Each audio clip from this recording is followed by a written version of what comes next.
Deus ele vai falar conosco, vai nos conduzir através da sua palavra. 1 Pedro, capítulo 5, verso 8 e 9. Pastor, eu não estou achando onde é que fica 1 Pedro, antes de 2 Pedro. Então os irmãos procurem. Eu quero que fique só um porteiro, todos sentem, pessoal do som, da técnica, todo mundo sentado para ouvir a palavra, porque Papai do Céu vai falar conosco nessa noite. Todos encontraram?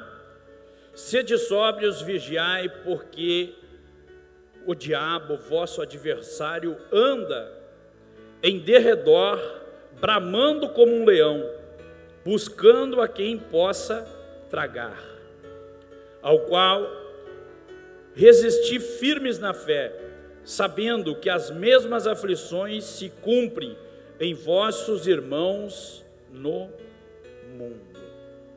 Sede sóbrios e vigiai, porque o diabo, o vosso adversário, anda em derredor, bramando como um leão, buscando a quem possa tragar, ao qual resistir firmes na fé, sabendo que as mesmas aflições se cumprem entre vossos irmãos no mundo. As armadilhas do nosso adversário. Essas armadilhas do nosso adversário, ela consiste nesse texto, para que nós venhamos a entender que Satanás, o inimigo das nossas almas, ele tem os seus desígnios, ele tem os seus planos, ele tem as suas intenções. O diabo, o nosso adversário, o inimigo das nossas almas, ele tem os seus propósitos, ele tem os seus planos estratégicos terríveis para cada um de nós. Quando nós pensamos em fazer algo e nós começamos a falar e planejar algo na nossa vida, e o inimigo ele escuta tudo isso, então ele já começa a trabalhar de uma forma diferenciada em cima de nós. Aqueles que ele domina e aqueles que ele já tem na palma da sua mão e tem o controle na vida dessas pessoas, esse ele não está preocupado, porque esse ele já domina. Esse texto ele nos relata essa forma extraordinária de nós termos um entendimento de vigiarmos em todo o tempo para não sermos levados ao caos, não sermos levados à destruição na mão do inimigo. Sede sóbrios, a Bíblia diz, sede sóbrios, isso significa ter disciplina, ser disciplinado, ter consciência, pensar de maneira sensata e não falar muito. Sede sóbrios. O problema é que às vezes nós planejamos, às vezes nós queremos fazer certas conquistas, mas nós não estamos tão sóbrios em cima daquilo que nós vamos fazer, e o próprio inimigo já está preparando uma cilada para nos tirar de uma zona onde Deus nos colocou confortavelmente, para nós irmos para a mão dele e padecermos nesse momento. Às vezes nós achamos que os nossos planos, eles são os planos de Deus, e estamos enganados. É o próprio inimigo que está armando um laço, preparando o terreno, preparando o momento para que possa tragar a nossa vontade. Os que estão me ouvindo, digam amém. Sede sóbrios. É nós termos a sensatez, é nós nos mantermos em disciplina,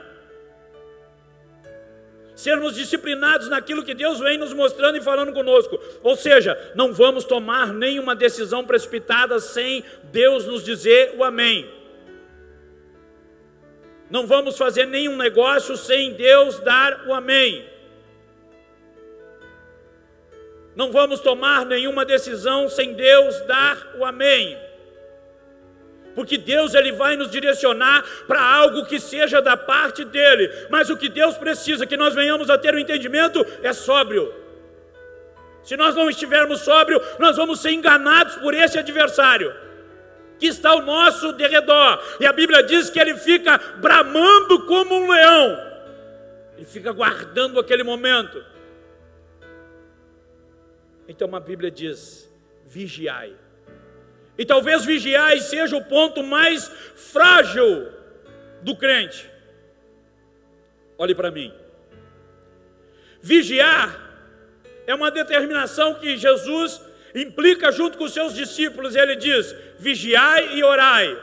E as pessoas confundem. Elas acham que é orar e vigiar. Não, é vigiar e depois orar. Porque não adianta eu me matar orando se eu não vigiar. Não vigiar nas minhas atitudes, não vigiar nas minhas decisões, não vigiar dentro da igreja, fora da igreja, não vigiar dentro da minha casa.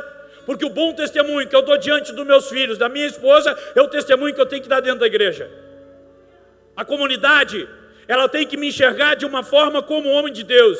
A comunidade tem que enxergar a senhora como uma mulher de Deus. Porque o bom testemunho que é dado dentro da igreja, ele tem que ser dado fora da igreja. Escute o que eu estou dizendo. Mas a Bíblia diz para nós vigiarmos, estarmos atentos a essas ciladas espirituais que a vida prepara para cada um de nós. A vida se encarrega de ir preparando ciladas que nós vamos caindo que nem patinho. Nós caímos às vezes em coisas simples, que nós vamos parar para orar e começamos a vigiar e a gente vai dar conta. Como é que eu fui cair nessa? Como é que eu fui deixar ficar tanto tempo longe de Deus, longe da casa de Deus? Como é que eu fui ficar tanto tempo afastado só porque eu não vigiei? Se eu tivesse vigiado, não tendo falado muito. Se eu tivesse vigiado, não estando comentando muita coisa. Se eu tivesse vigiado, não estando olhando tanta coisa. Agora o vigiar, ele nos capacita para que nós venhamos a nos preparar para essas ciladas ao qual a vida ela prepara para todos nós. E tudo isso é para nós andar corretamente, para nós evitar os tropeços na nossa vida. Nós vemos vendo muito bem, está tudo bem, tudo tranquilo, e aí é que nós não vigiamos. Porque quando está tudo bem, os que me ouvem digam amém. Quando está tudo bem, na minha casa, no meu emprego, no meu serviço, com a minha família, com meus filhos, está tudo bem, aí eu não vigio, parece que está tudo tranquilo, que nada vai acontecer. Nesse momento é o qual o adversário das nossas almas, ele começa a trabalhar maquiavelicamente, para preparar, para que eu entre no desengano, e a partir dali, ele termine com o meu ministério e com o propósito que Deus me levantou. E é assim que acontece dentro da igreja e fora da igreja. Então ele diz: sede sóbrios, vigiai, para que nós venhamos a ficar vigiando, atentos a toda cilada do nosso inimigo, para que nós venhamos a evitar de tropeçar, de cair nessas ciladas. Ele adverte dizendo: o vosso adversário, não é o vosso amiguinho, não é o vosso companheiro, não é aquele que anda contigo, não, é o vosso adversário. Quem é o vosso adversário? O diabo. Ele é nosso adversário declarado, ele é um inimigo declarado sobre a nossa vida. Em todo tempo ele nunca deixa de ser hostil sobre a nossa vida. Para conosco de qualquer forma, ele vai estar sempre trabalhando para nos puxar o tapete, para nos ludibriar, para nos derrubar, para nos largar em tentação, para nós cair, para nós fraquejar, para nós dar com a língua nos dentes, para nós murmurar, para nós falar, para que ele possa nos acusar diante de Deus. Agora, se nós não somos sóbrios, se nós não vigiamos, nós estamos prontos para cair na mão do adversário. Agora, essa maneira hostil dele trabalhar, de paciência, de aguardar o momento certo, ele fica esperando só esse momento, para constantemente ficar nos acusando. Sabe por que tem muita gente parada que não consegue voltar, não consegue ter força para voltar para a igreja? Porque o acusador diz assim: você pecou, você errou, você fez isso, você fez aquilo, então você não tem força, você não é digno para voltar a pregar, cantar, tocar, para vir na minha casa, você não é digno. É isso. Mas os fortes, eles sobreviverão. Por quê? Porque eles têm uma fortaleza, eles têm uma rocha, eles têm a sua casa alicerçada em cima da rocha. Mas aquele que tem a sua casa em cima da areia, o próprio Cristo diz que veio o vento, veio a onda e levou tudo. Pastor, mas isso não é fácil, é muito difícil, eu sei que é. Se não fosse assim, nós não precisávamos pregar todos os dias na igreja. Nós não precisávamos ter culto. Quando nós nos reunimos na casa de Deus, é para nós nos unirmos em oração no mesmo propósito, e assim a igreja cresce em oração e no conhecimento. Conhecimento de quê? Da palavra. Mas para isso, primeiro, eu tenho que estar sóbrio, eu tenho que saber o que está acontecendo no universo. Eu não posso achar que tudo é anjo, eu não posso achar que tudo é milagre, eu não posso achar que tudo é bênção, não. Qualquer passo que eu der, qualquer decisão que eu der, eu sei que eu tenho um inimigo atrás de mim, tentando me derrubar. Então a Bíblia nos alerta para nós sermos sóbrios. Depois que ela diz vigiai, ela diz assim, sede sóbrios, depois ela diz vigiai, porque o vosso adversário, o diabo, ele fica aguardando só para cruzar. Acha para mim aí Jó capítulo 1, verso 9, rápido. Jó capítulo 1, verso 9. O diabo, ele fica bramando como um leão, ele é o nosso adversário, ele está aguardando o momento certo. Quando Satanás foi acusar Jó diante de Deus, Deus já sabia. E ele disse, onde é que tu vem? Eu venho de volta da terra. Eu estava lá, eu vi o teu filho Jó, e ele só te adora, ele só te exalta, porque ele tem tudo, você dá tudo para ele. Deixa eu tirar as coisas dele. E aí que nós vamos começar a entender que o inimigo, ele tira muita gente da igreja, às vezes pela parte financeira. A pessoa perdeu o emprego, já não quer mais na igreja. A pessoa caiu, atingiu, não atingiu sua meta dentro lá da sua empresa, já acha que está tudo perdido. Olha aí, Jó 1,9. Então respondeu Satanás ao Senhor, disse, porventura teme Jó a Deus em vão? Agora olha o que diz o capítulo 2, verso 7. Capítulo 2, verso 7 de Jó. Capítulo 2, verso 7. Então saiu Satanás da promessa do Senhor e feriu a Jó de úlceras malignas, doenças malignas, desde a planta do pé até o alto da cabeça. O diabo disse assim, ele só te adora porque ele tem tudo. Deus disse, matar ele tu não vai matar, mas pode tocar e tirar tudo dele. E a história vocês conhecem. Então o inimigo, ele é astuto, ele é o nosso adversário, é o nosso inimigo declarado. Ele fica preparando para quê? Para nos acusar diante de Deus. Quantas vezes você não teve força para ultrapassar essa barreira e vencer o inimigo? Por quê? Porque o acusador dizia, você não pode, você não deve, você já fraquejou, você não tem mais força. E essa pandemia foi uma estratégia do inimigo para entrar na vida de muitas pessoas, afastou muita gente, teve gente que não teve força para voltar em isso, ativa. Então a Bíblia diz, bramando como um leão. Bramando como um leão. O diabo é astuto e cruel. O diabo não tem pena. Ele prepara uma armadilha e se ele puder te matar na primeira, ele te mata. Se puder armar uma... Glória a Deus, nada. Se ele puder te matar na primeira, ele já te mata. Mas Deus, Ele quer que nós sejamos sóbrios, até na hora de dar glória a Deus. Porque às vezes nós somos tão frágeis, que só Deus para nos tirar dessa.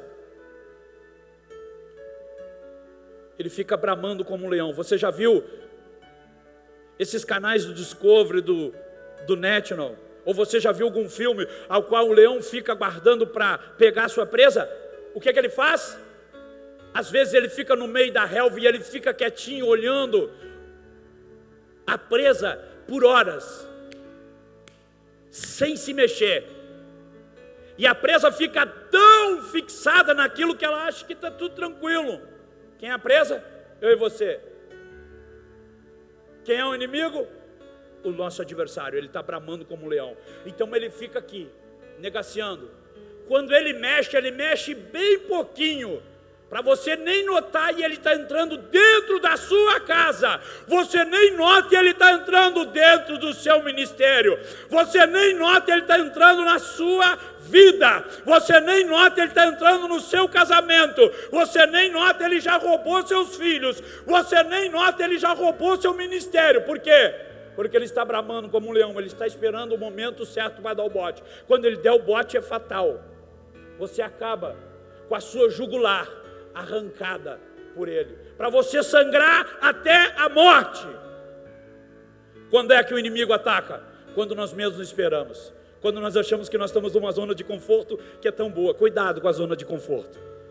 Jesus, ele confrontava seus discípulos diariamente em todas as suas ministrações. Para quê? Para tirar eles da zona de conforto. Não é porque eles andavam com Jesus que eles eram o queridinho e que eles eram o santo, que eram o todo-poderoso. Não!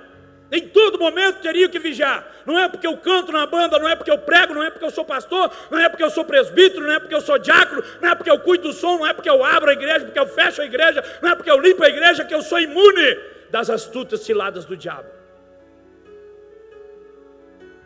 O apóstolo Paulo fala na sua carta aos Efésios, no capítulo 6, verso 10 em diante, sobre a armadura de Deus que tem que estar sobre nós. Por quê? Ele fala que nós temos que nos vestir com a couraça da justiça para nós não sermos atingidos com os dardos inflamados do inimigo.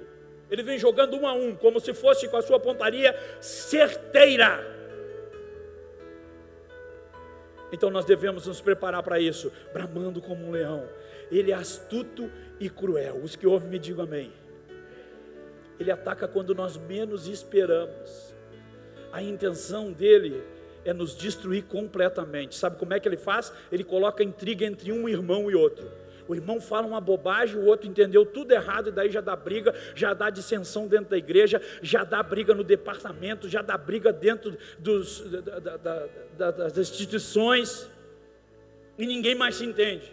É o diabo que prepara tudo isso, mas o diabo só consegue preparar quem não vigia, quem não é sóbrio.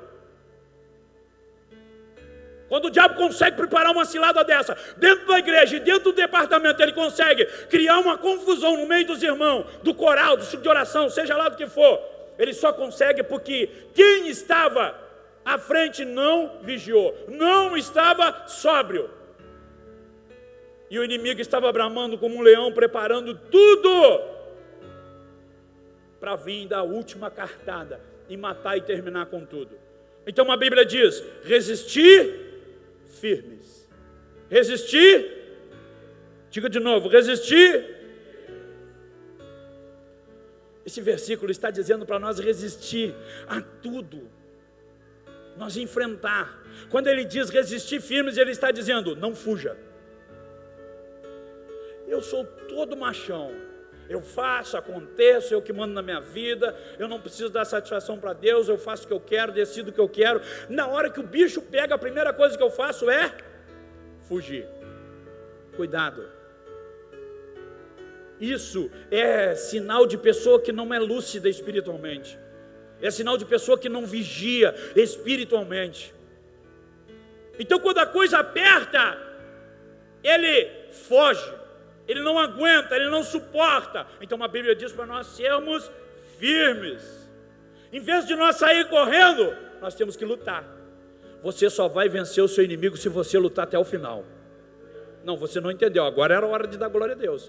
Você só vai vencer seus inimigos se você lutar até o final. Se você fugir, como uma criança que foge com medo do bicho papão, procura papai e mamãe, não vai dar certo, porque você não é mais menino, você não é mais criança, você já entende. A única coisa que você tem que entender é que você tem que estar sóbrio, você tem que vigiar. Estai firmes. A vitória nossa só vem quando nós estamos firmes em Deus. Qualquer decisão, qualquer coisa que acontecer na minha vida, em qualquer momento, eu vou dar glória. Por quê? Porque eu estou firme na decisão. Eu sei quem é o meu Redentor, eu sei quem vive em mim, eu sei quem me sustenta, eu sei quem me mantém de firme, de pé. Permanecermos firmes em Deus. Por quê? Porque Deus é maior que o nosso inimigo. Deus é maior que o teu inimigo. Deus é maior que a tua luta. Agora o que você tem que entender é que Satanás, ele não tem pressa. O diabo não tem pressa. Se tem uma virtude no diabo, tem que dizer que a virtude dele é a paciência. Ele sabe esperar. Ele fica guardando o momento certo. Eu já vi muita gente cair dentro da igreja por conversa boba de WhatsApp, conversa boba de Facebook. Por quê? Porque o diabo fica armando uma cilada e vai dando corda, e ele disse: não tem ninguém me olhando aqui, não tem me ligando, me olhando aqui, olha para trás, não tem ninguém me vendo, minha família não me vê, pastor não me vê, igreja não me vê, ninguém me vê, e ele vai lá e dá uma cordinha. O diabo diz assim: vou festejar, já enganchei ele, vou pegar ele pela mão agora. Só que na hora que ele vem como acusador, a pessoa tem que estar preparada para que, no momento em que seja apedrejada, seja firme para poder voltar, se arrepender, procurar verdadeiramente aquele que chamou. É por isso que o diabo não tem pressa. Ele vai dando corda, ele vai esperando o momento certo. Se o diabo tiver que dar 1 ano na sua vida, uma volta inteira de 1 ano na sua vida, se ele tiver que dar uma volta de 2 anos, se ele tiver que dar uma volta de 24 horas, sem você perceber, ele vai fazer isso. Se ele tiver oportunidade de ficar aguardando o tempo inteiro, ele vai fazer isso sem pena de você. Ele vai fazer. Nem que ele tenha que demorar 10 anos para te derrubar, nem que ele tenha que demorar 20 anos para te derrubar, mas ele vai estar maquinando em todo tempo para que você fraqueje. Então cuidado. Cuidado quando você se acha o Todo-Poderoso. Cuidado quando você acha que só porque você leu a Bíblia 1, 2, 3, 4, 5, 10 vezes, só porque você tem 1, 2, 3, 4, 5, 10, 20 anos de crente, que nada vai te atingir. Engano seu. Se você não estiver constantemente orando, vigiando, você vai cair nas ciladas do diabo. Não é porque você é um bom músico, que você tem uma voz maravilhosa, que você canta, levanta a mão direita, levanta o pé direito, levanta a perna esquerda, dá um pulinho, dá uma rodeada. Não é por isso que você vai se livrar das ciladas do diabo. Não é porque você é diácono, não é porque você é presbítero, não é porque você é pastor, não! Você tem que vigiar. Sabe qual é uma das armadilhas que o diabo ele é preparado para detonar com a nossa vida? Decepção. Diga comigo, decepção. Diga comigo, decepção. Vai dizer que não é verdade que quando nós nos decepcionamos com uma pessoa, com algo que acontece na nossa vida, nós ficamos machucados por dentro, e tudo isso é um sentimento que é horrível. Quando o diabo pega uma seta dessa de decepção, ele trabalha em cima. Ele aproveita para essa hora ele maquinar tudo. Ele vai nos pegar e nos deixar desapontado, ele vai nos pegar e nos deixar entristecido. Tudo aquilo que nos cerca, tudo aquilo que nos rodeia, tudo isso o diabo vai preparar para nos entristecer. Por quê? Porque nós sofremos uma decepção. Tem pessoas que carregam por anos um trauma de decepção, não conseguem perdoar e ficam com aquilo guardado dentro do coração. Depois não tem força para o arrependimento, para liberar um perdão. E a pessoa, quando não libera o perdão, ela não pode acompanhar o processo de salvação. Porque ela não vai conseguir se libertar, ela não vai conseguir trabalhar com tudo isso. Essas decepções, elas vão criando feridas. Você sabia que tem muita gente que fica decepcionado com Deus, porque Deus não fala, porque Deus não responde na hora que Ele quer? Tem gente que diz assim: mas eu não vou mais na igreja, mas não vou mais no culto, porque eu oro, porque eu jejuo, porque eu vou no monte, Deus não fala comigo, porque não é a hora. E tem vezes que Deus está trabalhando muito mais na sua vida no silêncio do que Ele estivesse falando toda hora. Tem gente que passa da igreja em igreja dizendo: onde é que tem o profeta? Onde é que está o profeta da revelação? Assim diz o Senhor. Daí fica bem louco: porque agora Deus vai falar comigo. Às vezes a boca do homem não é boca de Deus. É porque nós somos forjados e preparados para ouvir aquilo que nós queremos. E é engano nosso nós correr atrás de profecia. A palavra é a profecia, a palavra é a cura, a palavra é a transformação, a palavra é a salvação, a palavra é que liberta. É que virou moda agora. Aonde tem revelação, a igreja cheia. Aonde tem revelação, é ali que Deus está. Não, Deus está onde está a sua palavra. Deus está aonde a palavra dele está sendo ministrada de uma forma verdadeira. falar coisa que nós queremos ouvir, como é bom os nossos ouvidos ouvir aquilo que a gente quer, mas nós estamos preparados para que Deus venha nos repreender através da sua palavra. Então ficar decepcionado com Deus porque Deus não está falando da maneira que nós queremos, isso é burrice demais, meu irmão. Às vezes nós ficamos decepcionados com nossos irmãos que sentam do nosso lado, com os nossos parentes. Às vezes fica decepcionado com o pastor, porque o pastor entrou na igreja e nem cumprimentou, nem viu, chegou com a cabeça a mil. E eu já fico todo magoadinho, todo beiçudinho. Isso é meninice, isso é muita infantilidade espiritual. Isso é gente que não tem um pingo de maturidade espiritual. É por isso que fica assim com essas decepções, e o diabo vem e trabalha. Fica decepcionado com o tio, com o vizinho, com o parente, com a mãe. É hora de nós termos essa consciência. Às vezes nós nos decepcionamos com coisas insignificantes. Tem gente que briga no Facebook um com o outro. Tem gente que briga no WhatsApp por causa do outro. Isso é muita infantilidade, irmão. São coisas insignificantes. E para piorar, tem gente que diz assim: mas eu orei, eu jejuei, eu profetizei, e até agora eu não tive resposta nenhuma. Você acha que Deus trabalha no seu tempo? Você acha que Deus trabalha da sua maneira? Deus trabalha no tempo dele. Sabe qual é o engano das pessoas?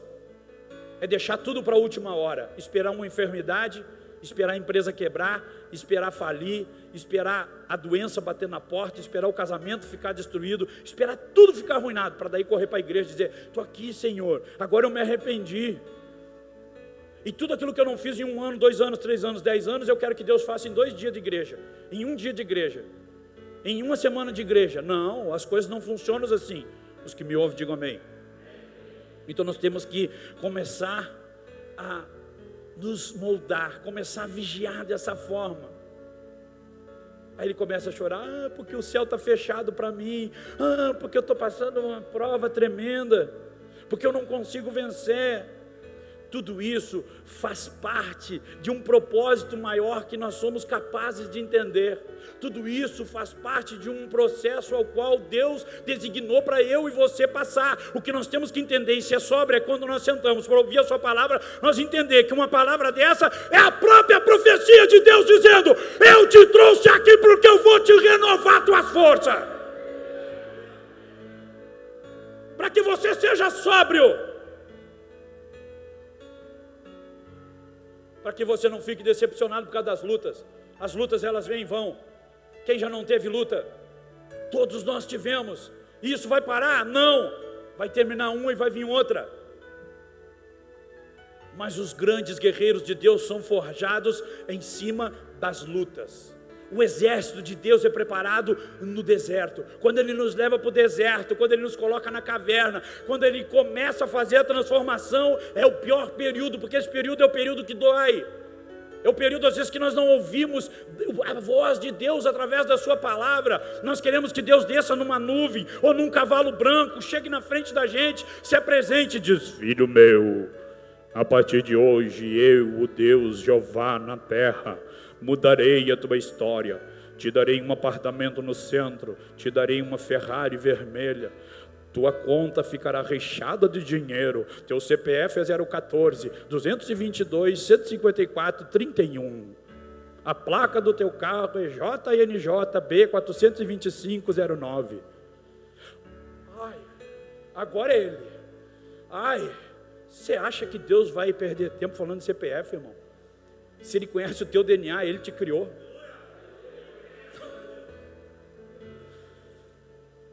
Você acha? A profecia é a palavra. Então deixa de ser menino. Deixa de procurar chifre em cabeça de cavalo. Quando você vir para adorar a Deus, adore em espírito e verdade. Se entregue verdadeiramente.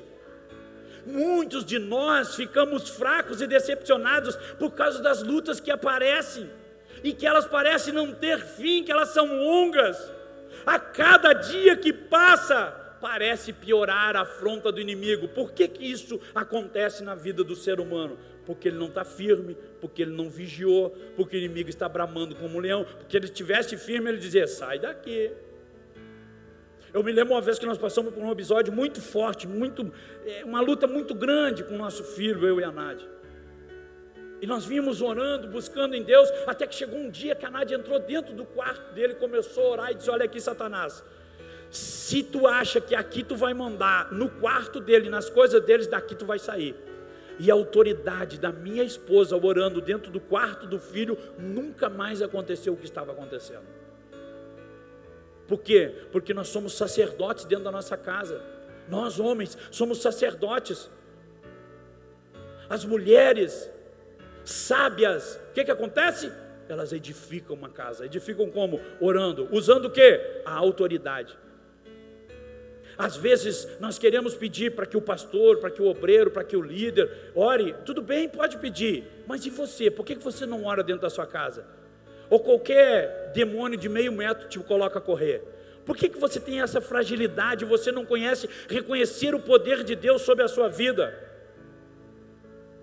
Às vezes Deus nos oculta, às vezes Deus nos esconde nas sombras, para que nós possamos ter esse entendimento. Por que Deus faz isso de nos esconder? Para ver qual a nossa reação, para ver como nós vamos reagir, para ver como nós vamos suportar. Sabe o que Deus diz na Bíblia? Ele diz assim: nunca te deixarei, jamais te abandonarei.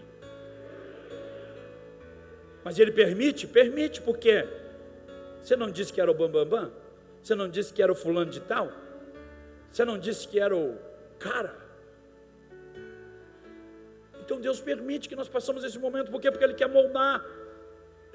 Tem uma das armadilhas do diabo que é astuta. Qual é? O desgosto. Ele coloca um desgosto na vida das pessoas, que as pessoas não querem mais nem viver. Ele vai colocando isso na nossa mente, ele vai trabalhando em cima da nossa mente, colocando um desgosto, mentiras, acusações na nossa mente. Uma mente desgostosa, ela é totalmente carnal. Uma mente desgostosa, ela é totalmente da parte da carne. O que isso significa? Que a minha espiritualidade ela está fraca, porque quem já dominou a minha mente é o do inimigo. Isso não é de mim, isso é do inimigo.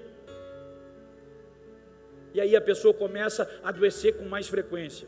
O que teve de gente que achou que estava com Covid e não estava, o que teve de gente que achou que ia morrer e não morreu. E eu não estou dizendo que o vírus não é letal, não é isso. Só que o pavor coloca tanto medo na vida das pessoas que elas não têm mais força. Tudo para elas é pavor, tudo elas acham que vai morrer, tudo elas acham que não vai conseguir. Deus te trouxe aqui essa noite para dizer para você: você viu que sobreviveu, você viu que não aconteceu nada, você viu que eu guardei a tua casa, você viu que eu guardei as tuas coisas. Agora, se você não tiver esse entendimento, cada vez mais as mentiras, as coisas, as fraquezas vão tomando conta da sua vida.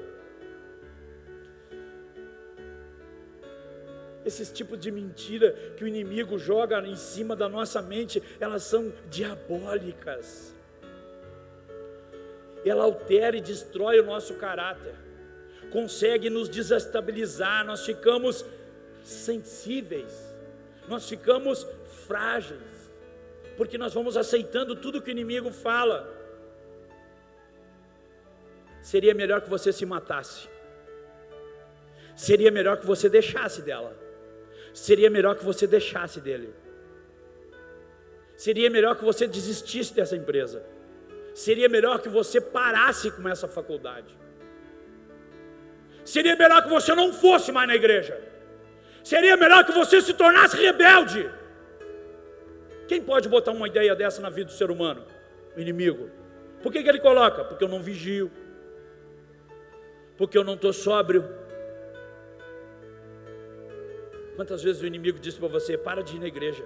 O que você quer na igreja? Se você mudasse de vida, você ia crescer muito mais.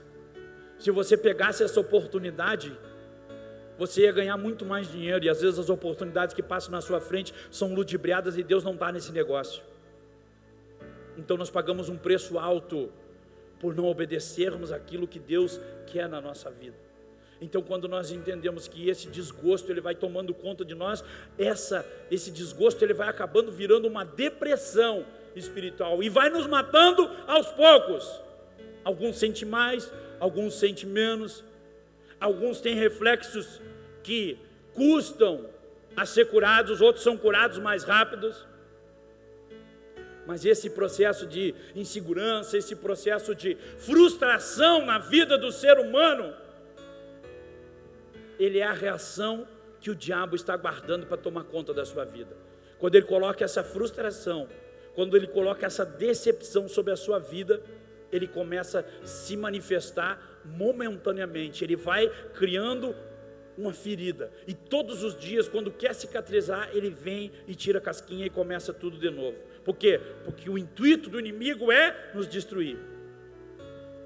Agora, por certo, quando nós vemos que a decepção chega na nossa vida, então nós vamos chegando ao desgosto. E quando o desgosto chega, isso nos aflige, nos tira do centro da vontade de Deus. O pior de tudo é que quando nós não vigiamos, nós não percebemos que tudo isso está acontecendo. Quando nós não vigiamos, nós vamos passando desapercebido e parece que está tudo bem. Sabe qual é a armadilha que o diabo prepara para nos desestabilizar em cima dessa vontade de Deus? Ele nos desencoraja. O desencorajamento do ser humano é tirado pelo inimigo. Você já viu que as pessoas às vezes, eu vou fazer um curso, porque eu vou estudar, porque eu vou fazer inglês, porque eu vou fazer uma faculdade, porque eu vou abrir uma empresa, e aí no meio do caminho aquilo tudo vai perdendo a vontade, vai perdendo a força, e ele fica desencorajado. Por quê? Porque o inimigo já vem trabalhando em cima dessa ideia há muito tempo. Se ele te pegar fraco, ele faz você parar. Eu fiquei tão feliz quando eu soube aqui na igreja que o irmão Antônio estava fazendo direito. O irmão Antônio não é mais menino, eu não sei nem a idade dele, mas ele regula comigo, talvez um pouquinho mais, né? Mas eu fiquei feliz. Por quê? Porque ele já passou dos 50 e ele decidiu: vou fazer uma faculdade, vou fazer direito. Mas tem que ter coragem para enfrentar isso aí. Talvez alguém disse para ele, alguém pode ter dito para ele: mas fulano, irmão Antônio, o senhor já está meio para lá da idade, o que o senhor quer? O senhor quer ser juiz, o senhor quer ser promotor? E por que não? Mas as pessoas às vezes não trazem uma palavra de ânimo. Eu fiquei orgulhoso dele. Eu fico feliz quando alguém chega e diz: estou fazendo vestibular. Esses dias o pastor Pedro Elias me ligou para dizer: pastor, eu dei uma palavra para ele, algum tempo atrás, e ele é um homem de 40 anos, e eu disse para ele: por que o senhor não faz uma faculdade de Direito? O senhor fala tão bem, o senhor escreve excepcionalmente. Aí ele disse para mim: pastor, eu sou trabalhador, eu não tenho um grande salário, como é que eu vou pagar a faculdade? Eu disse: tá, mas e se Deus vai prover para o senhor não crê nisso? O senhor não crê que Deus pode prover para o senhor pagar essa faculdade? Ele já está indo para o 2º semestre, irmão. Todo mês ele faz as provas e manda pelo WhatsApp. E ele diz assim: pastor, olha aqui, se tem alguém que eu tenho que apresentar minhas notas, é o senhor, porque o senhor me incentivou. Primeiro o senhor me deu umas pegadas, uns puxão de orelha, mas o senhor me incentivou a ir para a guerra, e eu estou aqui. Então é assim que nós vamos fazer. Daqui a pouco eu vou ver a Mara formada, sendo advogada. Daqui a pouco eu vou ver o irmão Antônio. Daqui a pouco eu vou ver você se formando. A Rochelle se formou enfermeira, técnica de enfermagem. Não, também não, errei tudo. Radiologia, isso. Mas ela se formou no negócio de saúde. A Vá está fazendo faculdade de enfermagem. Está entendendo essas coisas? Que nós temos que prosseguir nisso aí, nós não podemos parar, nós temos que continuar, nós temos que querer mais. O nosso adversário, ele vai nos desencorajar.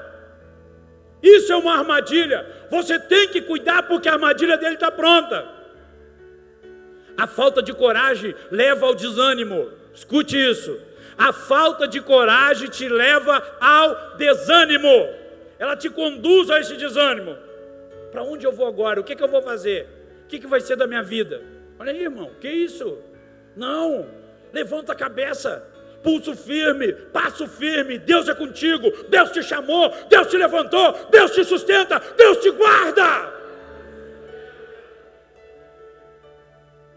Eu profetizo que você vai ser a pessoa mais próspera da sua família. Eu profetizo que o ano de 2020 vai ser um ano promissor. Em meio à crise, em meio à pandemia, Deus vai te mostrar aonde você vai chegar. 2021, ninguém vai te segurar, porque Deus vai te levantar. Você pode aplaudir a Ele que está aqui essa noite. Aleluia! O que eu vou fazer da minha vida agora? Você já sabe, irmão. A palavra está falando com você, não desista. Quando você ouve uma palavra de estímulo, uma palavra de ânimo, pegue com as duas mãos. Porque o que mais nós ouvimos são pessoas contando desgraças. O que mais nós ouvimos são pessoas pessimistas que dizem: o que você quer estudando? O que você quer aquilo? O que você quer aquilo outro? Até o Juliano voltou a estudar esse ano. Eu já tinha até desistido. Você está entendendo que as coisas, ela vem parar nas nossas mãos, mas ela só tem a prosperidade quando nós começamos a vigiar, quando nós começamos a orar, quando nós começamos a colocar na mão de Deus, quando nós somos sóbrios em cima daquilo que ela vai proporcionar para nós. Quando nós ficamos irritadinhos, tem gente que é irritadinho, né? Quem é irritadinho aqui? Não levante a mão, guarda para ti, tá? Mas eu sei que tem gente nervosinha e irritadinha, né?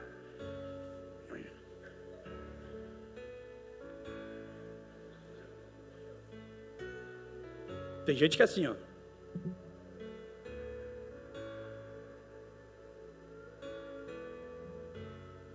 Então, para os irritadinhos, vai uma palavra aí. Toda vez que você se irritar, você perde a sua consciência natural. Toda vez que você age com a sua razão, na grande maioria, 100%, talvez Deus não esteja nesse negócio. E você vai se arrepender logo ali. Então os irritadinhos, cuidado. Às vezes é uma armadilha do diabo, está preparando dentro da tua casa, viu? Irritadinha. Viu? Irritadinho. Pastor, o senhor está falando comigo? Claro que estou. Vire para a pessoa que está do seu lado e diga assim: Deus está falando contigo. Irritadinho. Mas fala sorrindo, irmão, para ele não ficar brabo.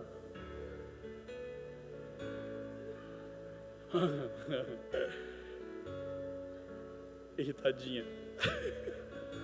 Tá bem irritadinha, né?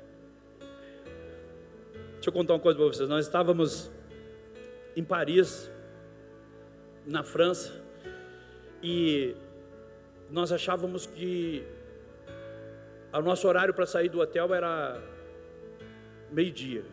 E nós estávamos bem tranquilos. E nós estávamos entre 3 casais.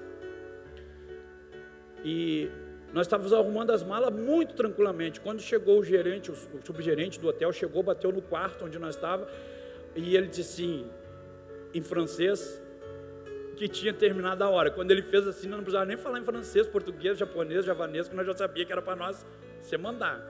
Terminou o tempo. O morenão de 2 metros de altura, assim. E ele falava, e eu, tudo bem. Vai na paz, irmão. E a Nádia tinha 25 malas que ela não tinha arrumado ainda. Era uma mochila minha e 24 malas da Nádia. E a Nádia estava lá. A Nádia arrumava as malas, sentava em cima e segurava.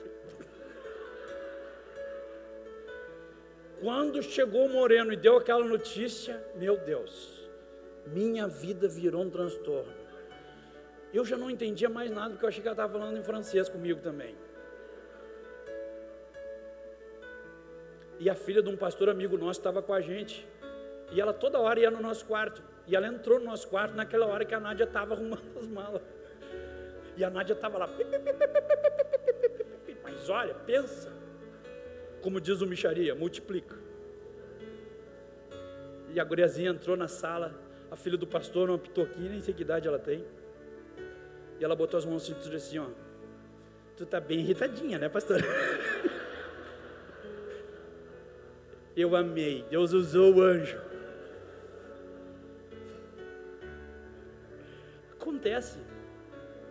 E às vezes, quando nós ficamos irritados, Nós acabamos deixando que o inimigo ele tome conta de tudo isso aí. Então uma irritação é um sinal, é um veneno do inimigo para trabalhar em cima da nossa vida. Quando você ficar irritado com alguma coisa, respira, aguarda o momento certo para falar. Você pode ser firme nas suas palavras, você pode ser firme nas suas decisões, mas você não precisa falar irritado, porque você vai perder toda a sua coordenação, e o diabo pode armar uma dessa para fazer um estrago em tudo aquilo.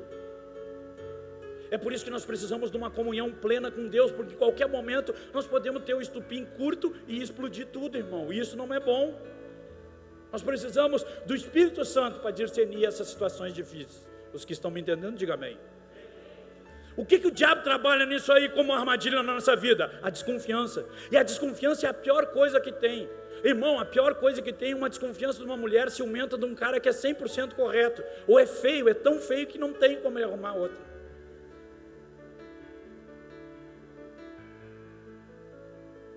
Mas tem mulher que tem ciúme até da sombra, irmão. Ela se olha no espelho, o que está olhando?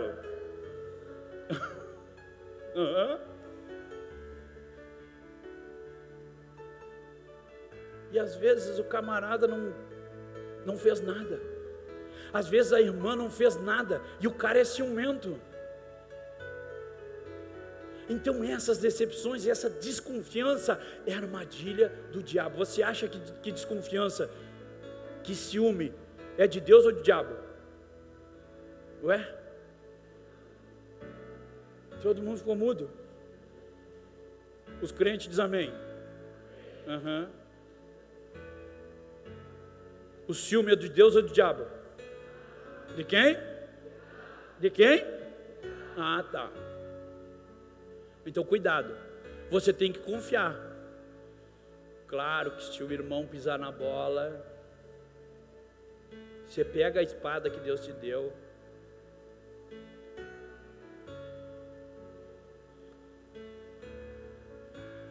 mas não desconfie antes do tempo.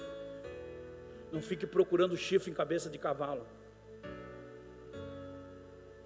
Às vezes as pessoas ficam maquiando as coisas na mente e ficam imaginando 10 coisas. É por isso que a fofoca ela toma uma proporção grande às vezes na vida das pessoas, e principalmente dentro da igreja, porque é uma coisinha assim e aquilo vira uma notícia, irmão. Que Deus o livre. Quer ver uma coisa? A gente não pode nem ficar gripado hoje.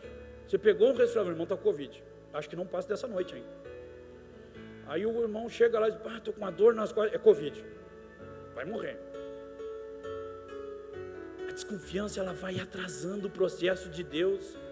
Quando nós deixamos que as dúvidas entrem na nossa vida, nós estamos deixando um processo mais dificultoso para Deus trabalhar. O povo de Israel só ficou perdido no deserto por 40 anos, que era coisa para eles fazer em 40 dias, porque eles começaram a desconfiar do que Deus poderia fazer na vida deles. Eles começaram a se lembrar de coisas do passado. Será que o chamado que Deus colocou na sua vida é coisa da sua cabeça ou é de Deus? Será que quem te chamou foi Deus? Você tem dúvida disso? Você desconfia disso? Ah, pastor, é que eu não vejo a unção na minha vida. Ah, pastor, é que eu não vejo aquele mover de Deus na minha vida. Isso é uma dúvida. Isso é uma desconfiança. Deus usa pessoas que entram mudas e saem caladas da igreja, mas Deus usa pessoas, irmãs, dentro de casa. Deus usa irmãos nos seus trabalhos. Não é só o pregador, não é só o músico que Deus vai usar. Deus vai usar todos nós. Deus vai dar oportunidade para todos nós sermos ganhadores de almas. A Amanda não está aqui. A Amanda é uma jovem filha do irmão Vladimir. Eles não estão no culto hoje, mas ela é daqui da igreja. Que idade tem a Amanda?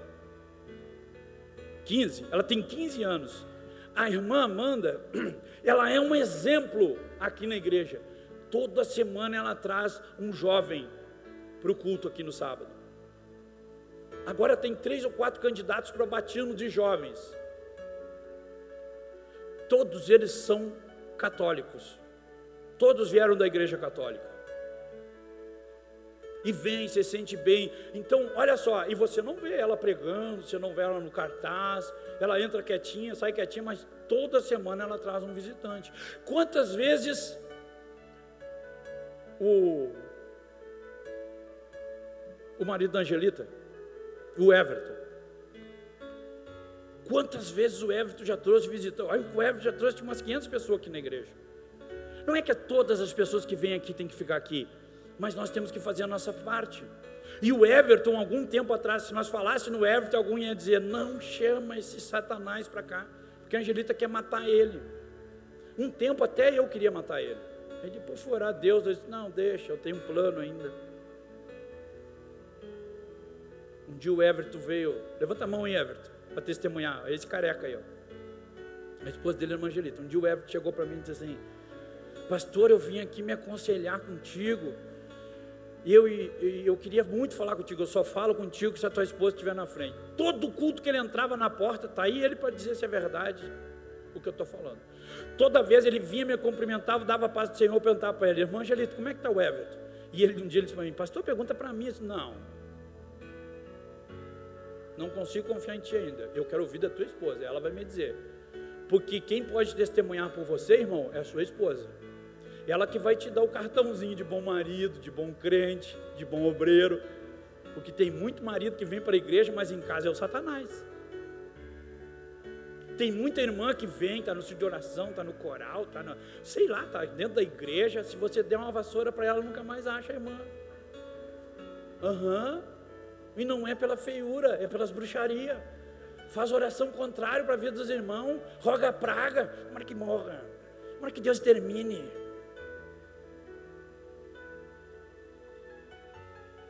Eu disse, Everton, eu só falo contigo com a Angelita. Irmãos, coloquei 3 cadeiras aqui, né, Everton?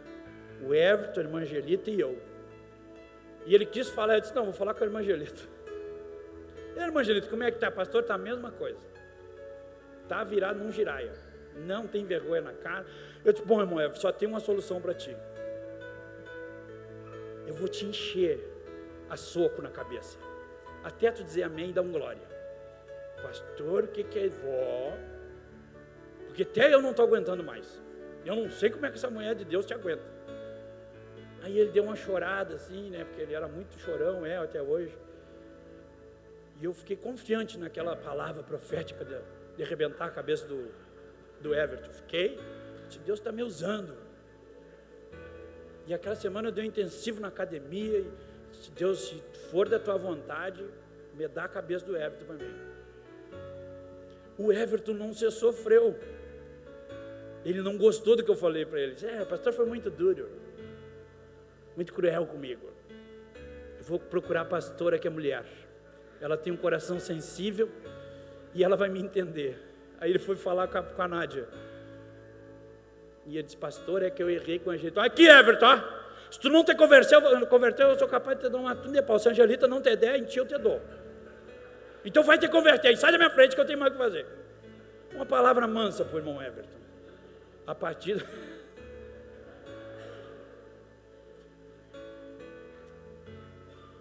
Mudou ou não mudou, Everton? Vem aqui.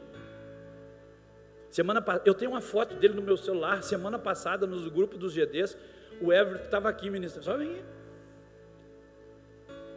Ele estava aqui ministrando. Me dá um microfone. Ele estava aqui ministrando. Um adorador, você vai ver ele sempre na frente, ele buscando. Eu vou falar porque é para a honra e para a glória de Deus, mas era usuário de droga. Era um inferno esse homem aqui. Muitas vezes eu orei, irmão, para me segurar. Mas olha, é um filhão hoje. Nós estamos pretendendo, em 2021, ele já ser líder de um GD, de um grupo de discipulado, de tanto que ele estuda.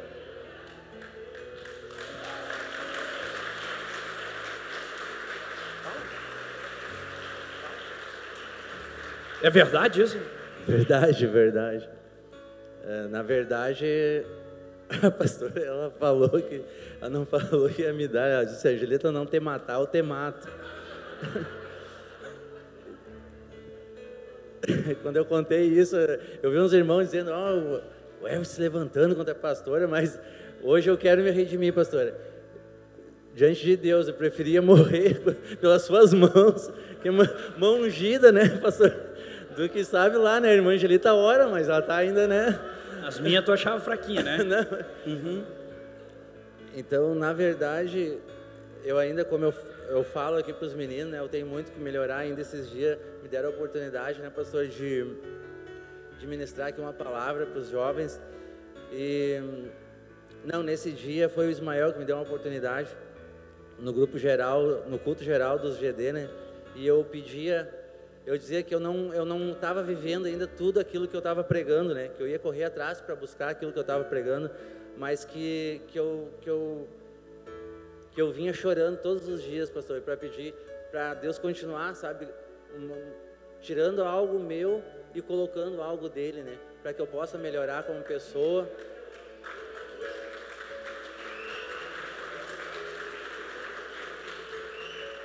Para que eu possa melhorar, né, como irmão aqui na congregação, como um pai de família, como esposo, né? E vocês, não é rasgação de seda, mas eu aprendo muito com a vida de vocês, né? Na verdade, eu só cheguei na AME, ninguém me convidou para me vir na AME, né? Eu sou um caso bem atípico, assim. Eu me converti quando eu vi o pastor e a Nádia dando um testemunho num programa de TV que era na fé do Fabinho Vargas, e eu pude ver Deus na vida do pastor, pude ver Deus na vida da pastora, e ele dando testemunho, eu disse, meu Deus, esse homem sou eu, amor. Nunca. Não, pela semelhança das histórias, né? Separação, uso de droga, prostituição, enfim. E eu disse, não, se esse homem mudou, eu vou mudar também, em nome de Jesus. E fui lá e busquei, e estou aí até hoje, né? Tenho muito para melhorar, mas Deus vai dar, já deu vitória lá na cruz, né? Obrigado, irmão. Sabe por que às vezes as coisas não acontecem? Porque entra a incredulidade, e a incredulidade ela nos afasta do propósito daquilo que Deus tem para nós. É como desistir de viver, é como desistir de fazer as coisas que Deus quer. Nós ficamos dominados por essa incredulidade. E nós acabamos esquecendo as coisas boas e as coisas que são facilitadas por Deus para nós. Fica achando que nada vai dar certo, que tudo é impossível, que as pessoas que são negativas trazem uma palavra negativa e que tudo isso pode acontecer na nossa vida também. Não, nós temos que crer que de alguma maneira essa incredulidade ela vai cair por terra e nós vamos entrar num processo novo de Deus. Que tudo isso vai ser para que nós venhamos exaltar o nome de Deus. Agora o meu medo é que quando nós caímos na incredulidade, nós venhamos a ficar desobedientes. E a desobediência, ela nos conduz para o caminho da perdição. E quando nós ficamos perdidos, aí que nós temos a maior dificuldade de voltar. É por isso. Então quando nós nos tornamos rebeldes, desobedientes, tudo isso pode acontecer. As pessoas, por causa da sua incredulidade, elas pedem para Deus, e só porque não aconteceu no tempo delas, elas começam a desistir de tudo o resto. Simplesmente assim. Nem ainda aconteceu, nem chegou o tempo de Deus, e ela desiste de todo o processo. Às vezes nós não somos capazes de entender aquilo que Deus está fazendo naquele momento. É só um momento que Deus está fazendo, é só um momento que Deus está tratando conosco. O que você não pode fazer é escolher a desobediência, porque isso é morte espiritual. A desobediência é morte espiritual. Aos poucos você vai se destruindo. Quando nós somos obedientes, o nosso galardão ele aumenta. Quando nós somos obedientes, é o melhor louvor que nós podemos apresentar a Deus. Quando nós somos obedientes, é a maior forma de gratidão que nós podemos apresentar a Deus.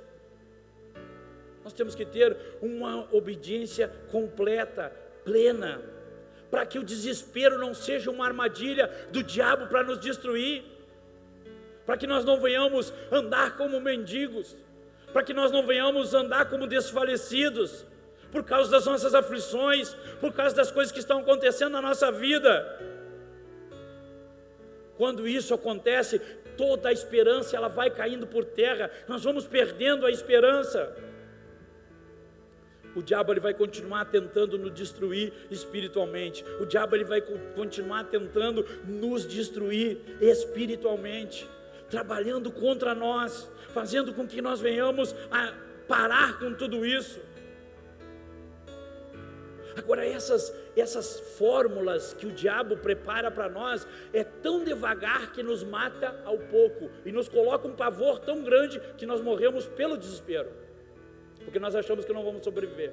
Eu estava olhando uma reportagem na net uma madrugada dessa e estava dando um seriado, uma série de reportagens sobre a época de Adolf Hitler, que ele trabalhava no psicológico das pessoas. Esse ditador alemão, o Hitler, ele trabalhava com as piores armas que o ser humano poderia aguentar. Ele deixava as pessoas morrerem à míngua. Ele ficava forjando e materializando coisas que ia mudar a vida das pessoas. Por quê? Porque ele trabalhava como uma ameaça na vida das pessoas. As pessoas já chegavam perto dele, sabendo que iam ser torturadas. A pior coisa que o inimigo pode fazer, olhe para mim aqui, a pior coisa que o inimigo pode fazer na nossa vida é nos torturar, diariamente, aos poucos. Sabe o que Hitler fazia? Ele colocava a pessoa sentada, olhe para mim, ele colocava a pessoa sentada, com a boca amordaçada e com a cabeça para cima. Em cima da cabeça da pessoa ficava uma goteira, que ficava pingando, uma gota por vez em cima da testa, bem no meio da fronte aqui, ó. Uma gota por vez, pá, pá, pá, pá, pá. A pessoa com as mãos amarradas, a boca amordaçada e a cabeça levantada, em poucas horas desejava a morte. 90% morria antes de uma semana. Teve gente que morreu em poucas horas, que o desespero era tão grande. No momento que começava, alguém que olhasse dizia: como é que ele vai torturar uma pessoa largando uma gota d'água de cada vez? Só que isso era tão contínuo, tão contínuo, tão contínuo, que ia tocando pavor nas pessoas e elas morriam por pavor. Na nossa vida espiritual é a mesma coisa. Todos os dias o diabo está ali, gota, gota, gota, gota, gota, vai largando, tentando matar cada um de nós. E o pavor ele vai aumentando cada vez mais. Por isso que na nossa vida espiritual acontece dessa mesma forma. Mas as gotas que vêm da parte de Deus, elas vêm para nos purificar. As gotas que vêm da parte de Deus, elas vêm para nos salvar. Nós temos que aprender que as gotas da parte de Deus, o gotejar da parte de Deus, nos fortalece, nos traz bem e nunca vai nos trazer mal. Nunca menospreze um pequeno começo. Nunca menospreze o entendimento de alguém que está começando de baixo, porque é embaixo hoje, mas amanhã Deus vai o capacitar para colocar no melhor lugar. São essas coisas que nós temos que entender. Se nós conseguirmos alcançar tudo isso, então verdadeiramente nós vamos entender que o propósito de Deus é a nossa chamada, que o propósito de Deus é colocar isso na nossa vida. Será que nós estamos preparados para isso? Será que nós estamos preparados para suportar tudo isso?